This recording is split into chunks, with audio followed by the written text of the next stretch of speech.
Usman Baba Al-Khali, the IGP, will come to the office on Friday and say, you, fired. You, take over. We need good hands in the Nigerian police force. We need to empty all the criminal cartels within the Nigerian police. There are criminal cartels in our police department. The funding we get is coming from Western sources. If America pulls out, everybody else will pull out. We have one of the best intelligent response unit in the world, IRT. And you see what happened in IRT. Mr. Kyari was suspended. Tunji Disu was taken over there. They need to clean that place. Disu needs to clean the STS and the IRT. STS, Special Tactical Squad. These are the guys that caught Wadume, Evans, and some really vicious people. Now, everything's all scandal.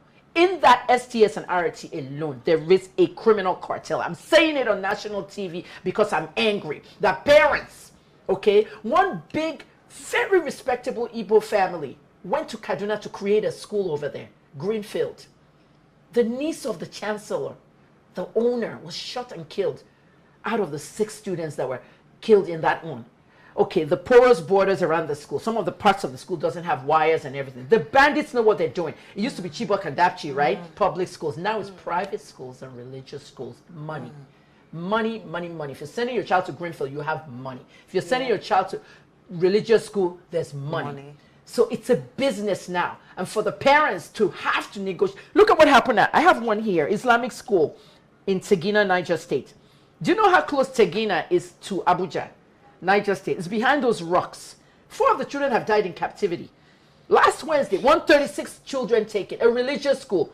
Do you know what they did? They were asking the parents, send clothes. The clothes they're wearing is still the one on them for 1 month.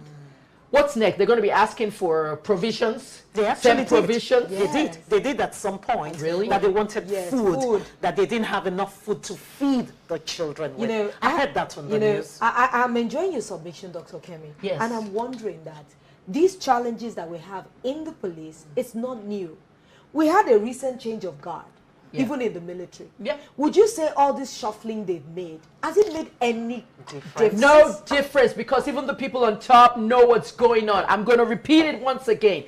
Within the military, the DSS, the police, there's one more, not civil defense, but let's just go with those 3.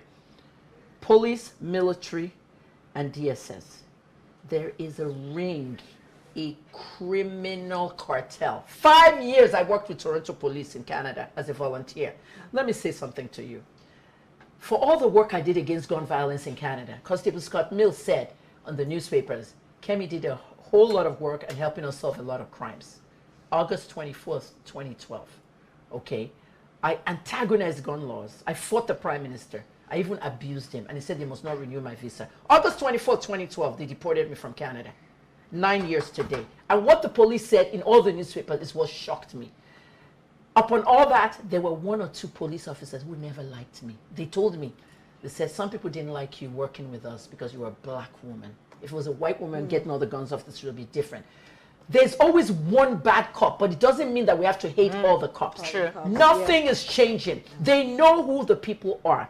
They know who the STS has to be cleaned up. President Buhari, if you're watching this show, the Special Tactical Squad has to be cleaned out completely. You know, I'm sorry, I just wanted to follow up on that. They have friends in the bandits. The bandits. You know, I was just going to go there, that the North seems to be like a haven. That's it. For terrorism, banditry. Yeah. We have Boko Haram challenge there, and there's some sub-Islamic groups that are coming everywhere.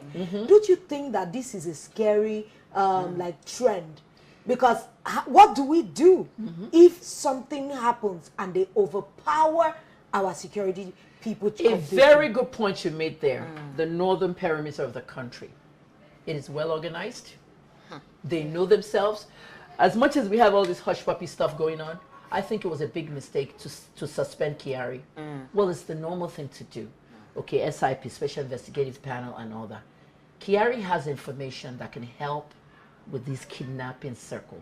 Okay, Kyari is a good cop. He actually came on my live video on Salah Day. We're talking about community. And from Salah to like the next week, everything changes. At the end of the day, he knows some people in there that are in line with the bandits. What I'm trying to say you basically, Kike, is that the bandits know people in the police force. There's a connection. What did Theophilus Danjuma said when it was at a graduation? Danjuma said, the police and the army are the ones killing the people. Remember that? Was he right or wrong? We don't know, but he said it. And this is a general that was defense minister and everything.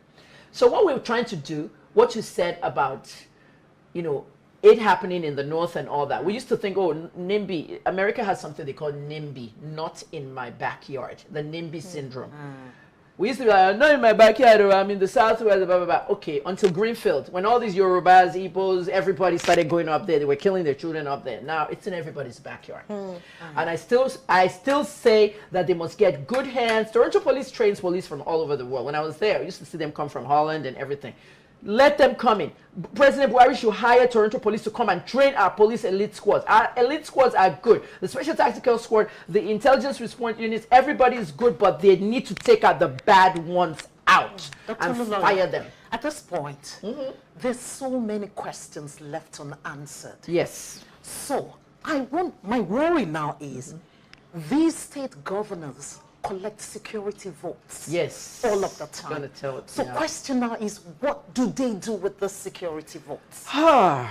The governors and the security votes. Some people say, okay, when the allocation comes to the governor's pocket, in this Agbada pocket, he'll take a little bit and put it in this pocket and say, this is for the people, the rest is from me. Every governor in Nigeria, if your governor is not performing in any way, salaries, security, health, you must vote them out in 2023. If your lawmaker, House of Reps, Senate are not functioning, you must recall them. The Nigerian people don't know how to do this. We have told them, we'll teach you how to recall a lawmaker. If you don't recall your lawmaker and you keep recycling them, you will keep suffering. 2023 is not the year for nonsense. We must know who's ruling us, and they must perform. We have a constitution. Okay, in fact, I want to do a constitution class on Instagram Live to teach people what their rights are. The people don't know their rights. The security votes are not working for us. Who was secure at that wedding on Saturday? Everybody was that went to the wedding. That's why the reporter from America, the Fox News reporter, said to me, Kemi, it doesn't look like you guys have any insecurity. Now, nobody showed that video when they were taking off.